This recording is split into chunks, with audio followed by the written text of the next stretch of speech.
We choose to go to the moon in this decade and do the other things, not because they are easy, but because they are hard.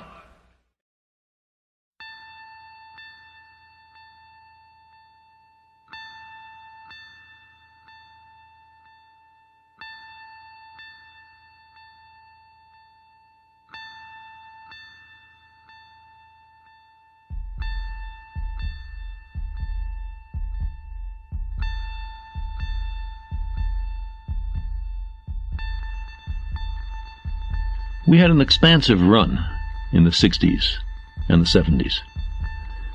You might have thought, as I did then, that our species would be on Mars before the century was over. But instead, we've pulled inward. Robots aside, we've backed off from the planets and the stars. I keep asking myself, is it a failure of nerve or a sign of maturity? Maybe it's the most we could reasonably have expected. In a way, it's amazing that it was possible at all.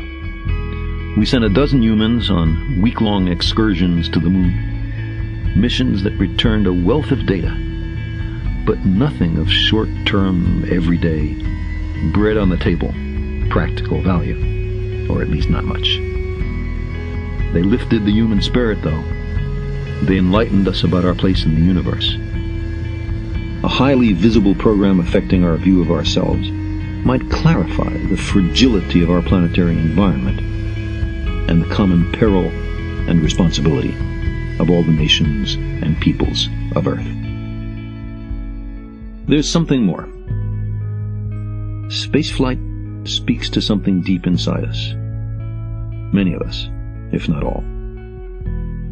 A scientific colleague tells me about a recent trip to the New Guinea highlands, where she visited a Stone Age culture hardly contacted by Western civilization.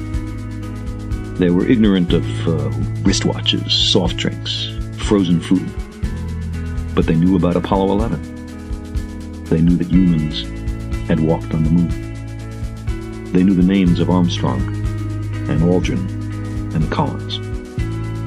They wanted to know who was visiting the moon these days. Projects that are future-oriented, that, despite their political difficulties, can be completed only in some distant decade, are continuing reminders that there will be a future. Winning a foothold on other worlds whispers in our ears that we're more than Picts, or Serbs, or Tongans. We're humans. In the meantime, people everywhere hunger to understand. The idea that we've now understood something never grasped by anybody who ever lived before. That exhilaration, especially intense for the scientists involved, but perceptible to nearly everybody, propagates through the society, bounces off walls, and comes back at us. It encourages us to address problems in other fields that have also never been solved. It increases the general sense of optimism in the society.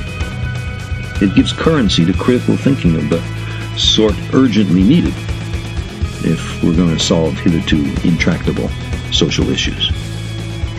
It helps stimulate a new generation of scientists. The more science in the media, especially if methods are described as well as conclusions and implications, the healthier, I believe, the society is. There's plenty of housework to be done down here on Earth, and our commitment to it must be steadfast. But we're the kind of species that needs a frontier for fundamental biological reasons. Every time humanity stretches itself, it receives a jolt of productive vitality that can carry it for centuries. Yuri Romanenko, on returning to Earth after what was then the longest spaceflight in history, said, quote, "The cosmos is a magnet. Once you've been there, all you can think of is how to get back."